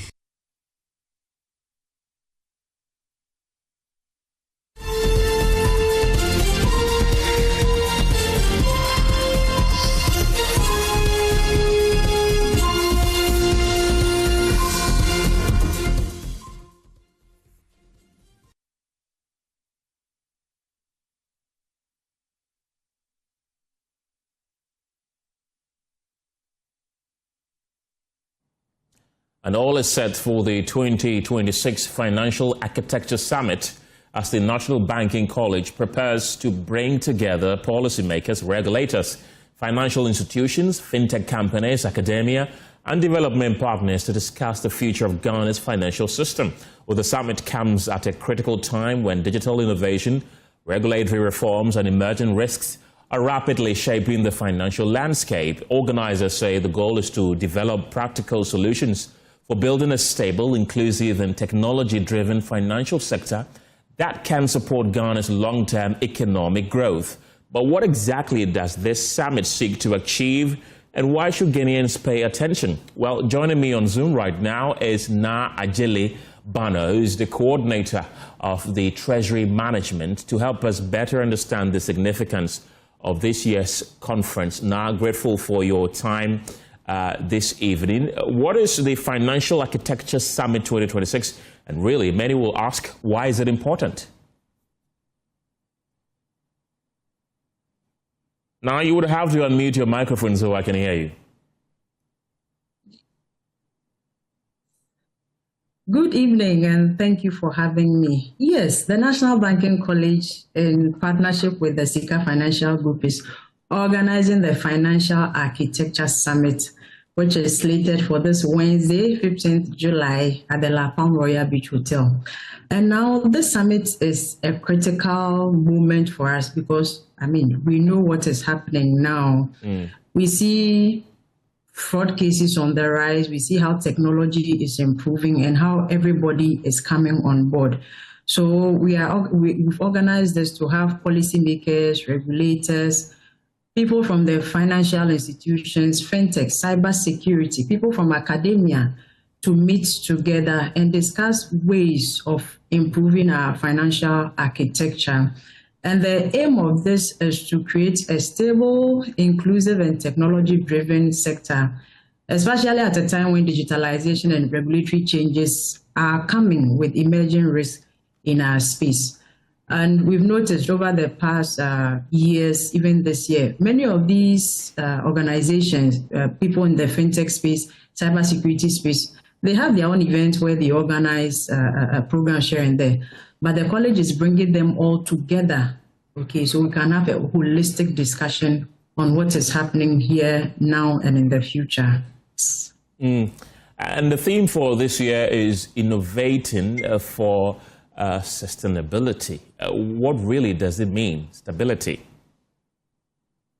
All right, so innovation, we can agree that there's a lot happening. Technology is moving so drastically, the changes are so fast, and we all need to get along and try as much as possible, even to outrun it.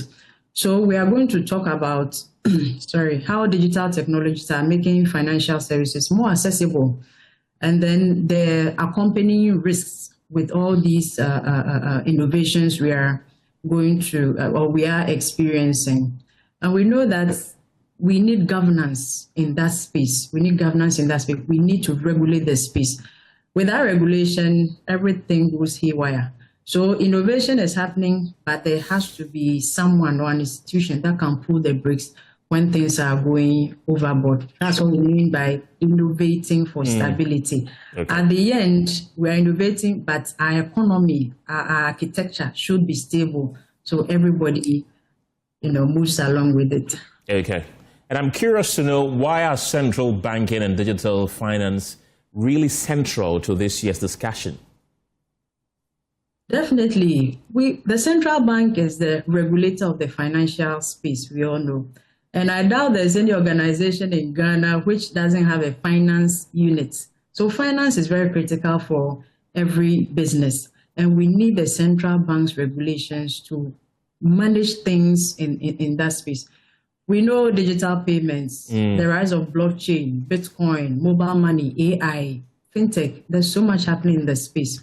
Okay. But the central bank and other regulatory bodies, SEC, maybe GSE, NIC, NPRA, all these regulatory bodies need to modernize their tracking systems, their supervisory approaches in the end to maintain monetary and financial stability.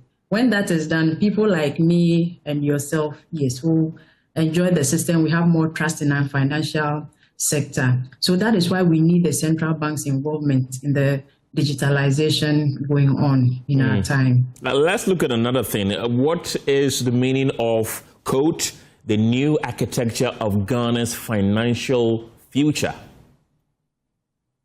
Okay, so it's new because we are moving away from the old way of doing things.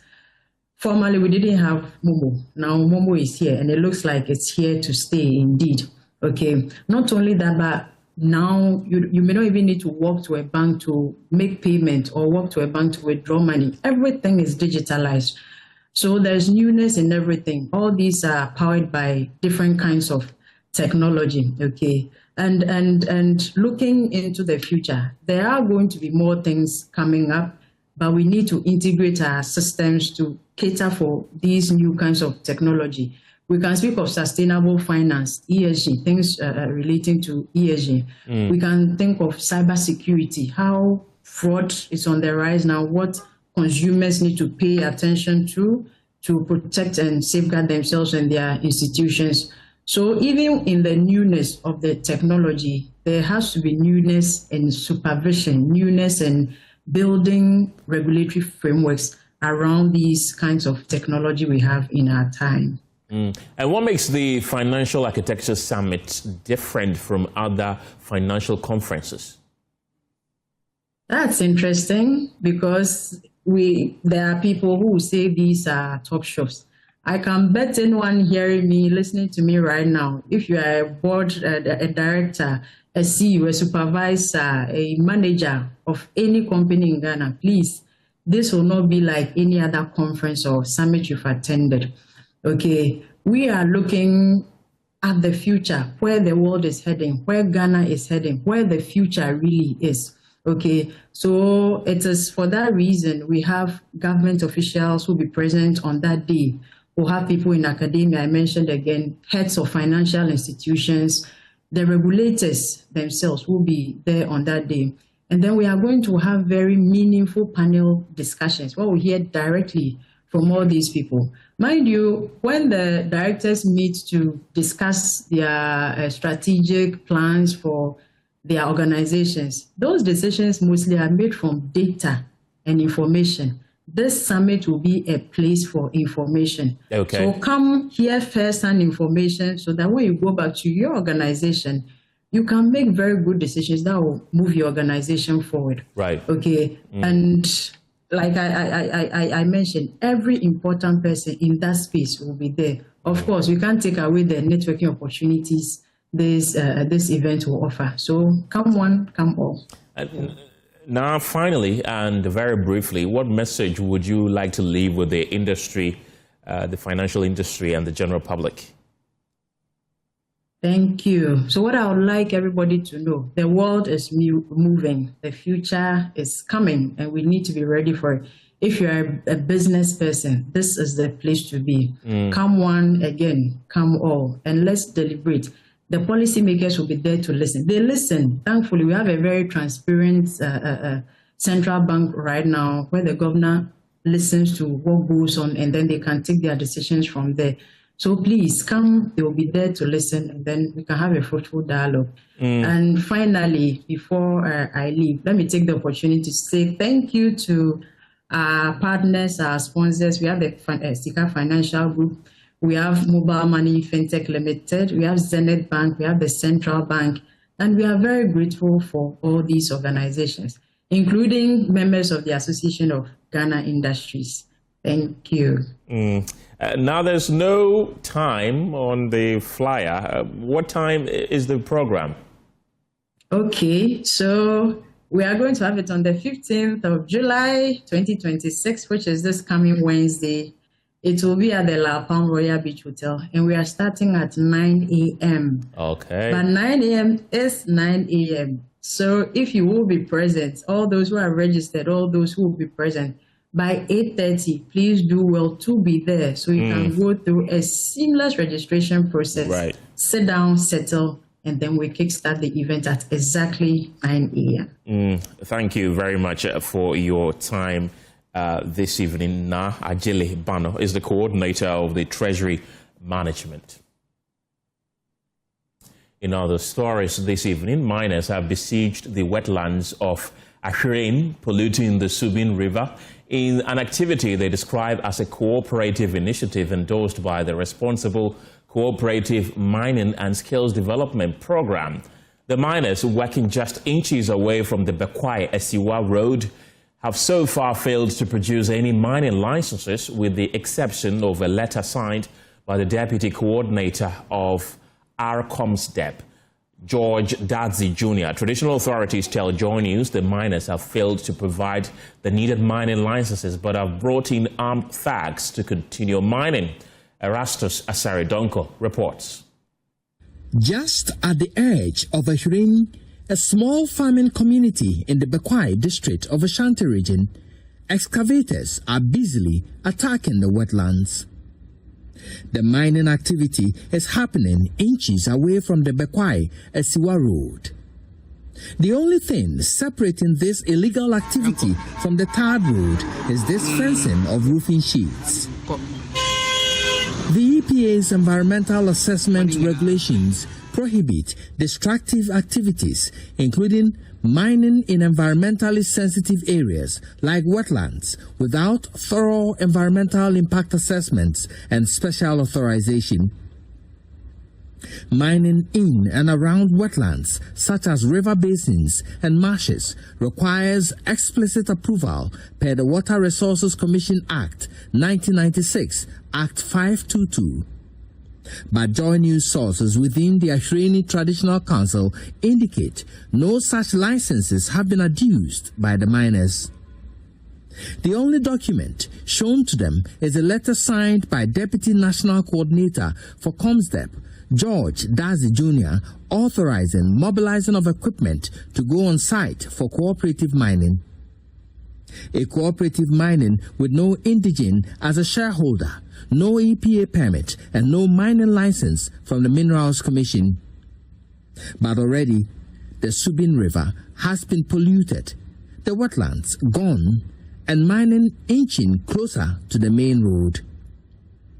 A man who calls himself Joshua called our news team claiming the site is a cooperative mining initiative. When I asked of his documents, he hung up. From Joshua, cooperative mining, your office, a work school, a primary school, I think I'll start here, man. Yen say will be at the end, say the end, you say, oh, okay, not just your own person abandoning to a demon, baby man. My number way or WhatsApp, child license in the Sunday, my number. Reporting for Joy News, Erastus Asaredonko, Ashraini, Bekwai District, Ashanti Region.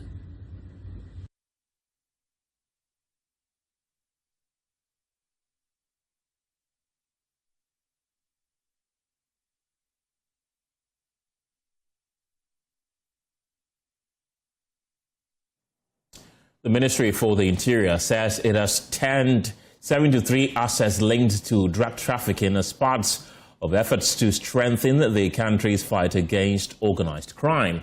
Interior Minister Muntaka Mohammed Mubarak says the achievement has been driven by improved logistics for law enforcement agencies and the establishment of a dedicated court to prosecute narcotics-related offenses. Speaking during the Vice President's working visit to the ministry, the minister said the interventions have enhanced the capacity of security agencies to tackle narcotics-related crimes and ensure that offenders are held accountable. Return in 2025, for almost 10 years, narcotics control have not received any equipment. But because of our resilience and fight, that want to take the fight against narcotics to the ghettos and all the base and the massive, traffickers, we've equipped them with almost 22, logistical vehicles. And this is doing a lot of work for us because as we speak, we'll be able to tend 73 assets that are linked to people who are drug trafficking, because we are trying to move away from simply just getting those who have been caught either smoking or using it, but we are targeting those who are really bringing the drugs into our system. By the grace of God and the help of the Chief Justice, we'll be able to get a dedicated court to prosecute our narcotics or narcotic offenses in a special court. And with the help of the Attorney General too, we've been able to be giving the prosecutorial powers to narcotics control. Instead of them getting their cases being prosecuted by the Attorney General, today they are prosecuting those things themselves. And we are training a crop of lawyers to make sure that they do it and do it very well so that the fight against narcotics is head on.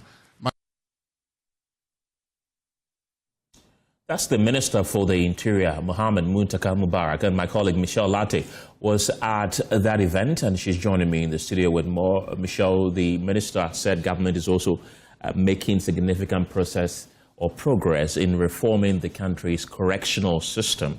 Tell us more. So he spoke about the recently passed Community Services Bill, which has been passed now into an act. So then it's being waited and is waiting for an assent from the president. He also spoke about the paroles regulation, together with the community service bill that is the Community Service Act. He's looking forward to decongesting our prisons within the country, and especially to aid in the rehabilitation of these criminals once they come out of the prisons. We can hear from the minister.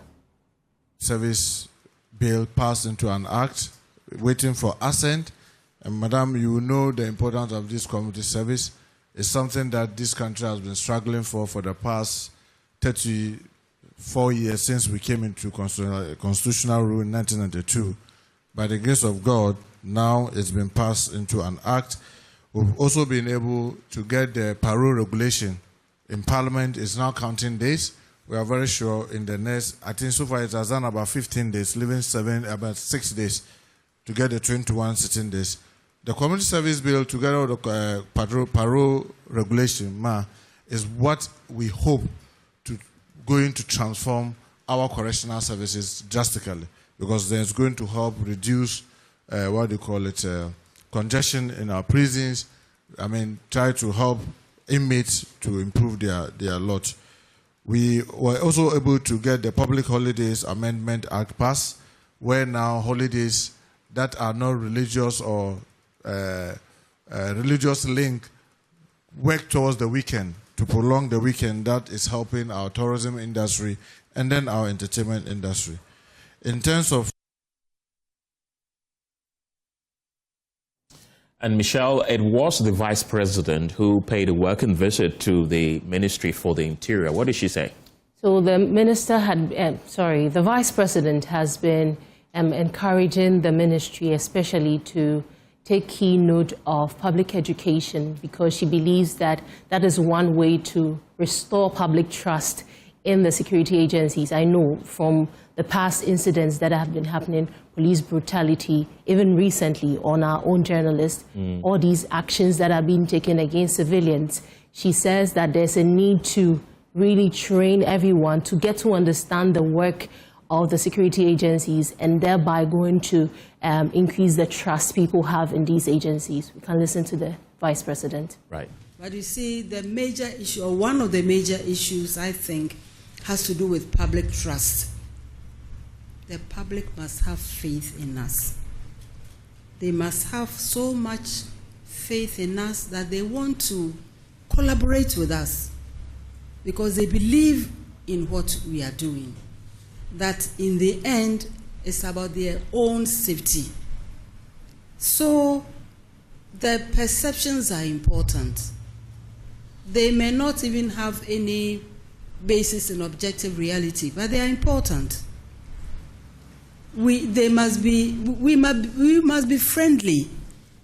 We must put ourselves out there for them to know that it's for their benefit that we exist. So I just want to put out there. So we don't exploit people. We don't intimidate people unnecessarily. But we explain the basis of our actions so that those of us who fall outside of the regulations will know that we deserve some kind of treatment. So I want to put that out there.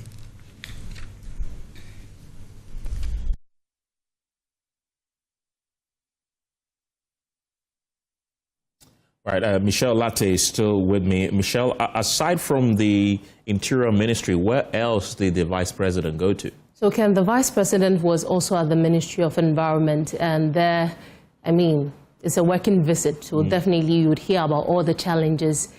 Significant of the challenges at the Ministry of Environment is with human resources, and you're looking at receiving clearance from the Finance Ministry to recruit about 400 scientists to put into their research and science institutions. They've been calling on the Vice President to help in fast-tracking these processes to ensure that they receive the necessary funding. They've been also raising concerns about encroachment on some of their lands, one of which is the Ghana Atomic Energy Commission.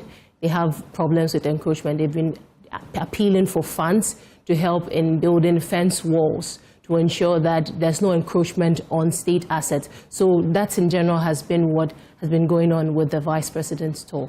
Michelle Latte, thank you very much. In a rather sad story this evening, Dagbon is in mourning following the death of Yana Aboagye Mahama II, the 41st overlord of the Dagbon Kingdom. The late king ascended the throne in 2019, ending nearly 2 decades of chieftaincy conflict between the Abudu and Andani royal gates that followed the 2002 murder of Yana Yakubu Andani II and 40 of his elders. His reign has seen massive development, leaving a legacy that will forever be remembered. In this report, Joy News' Martina Bugri and Abdul Wahab Humza look at his reign and what he stood for.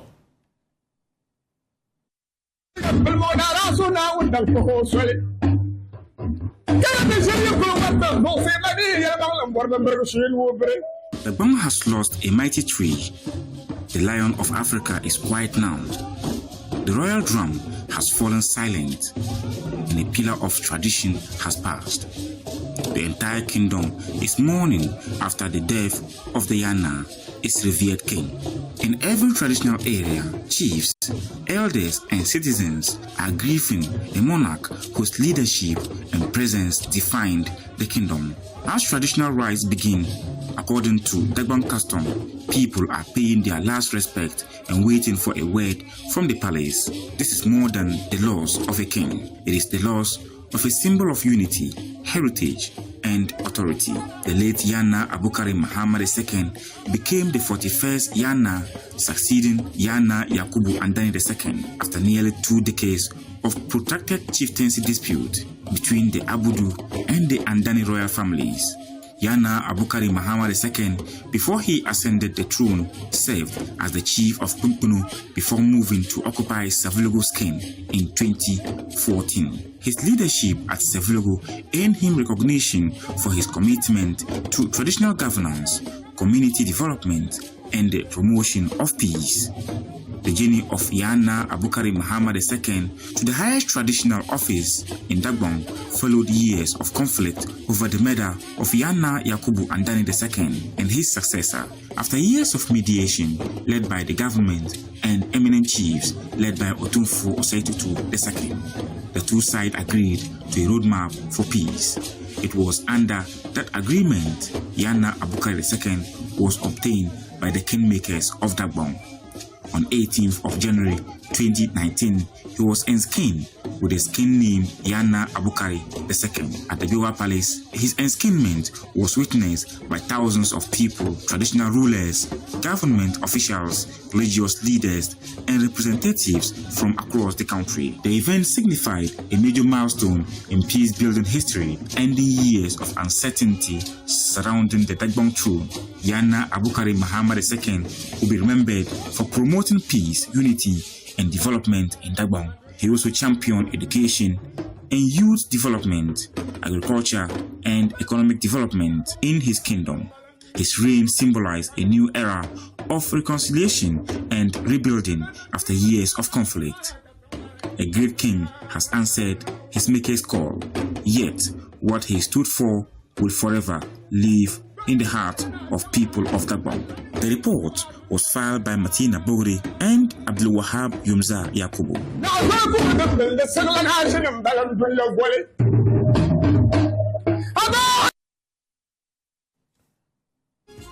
That's it for the pulse this evening. For more news, you can log on to myjoyonline.com. The news team returns at 7 p.m. with News Prime. My name is Kenneth. Jesse, have a good evening.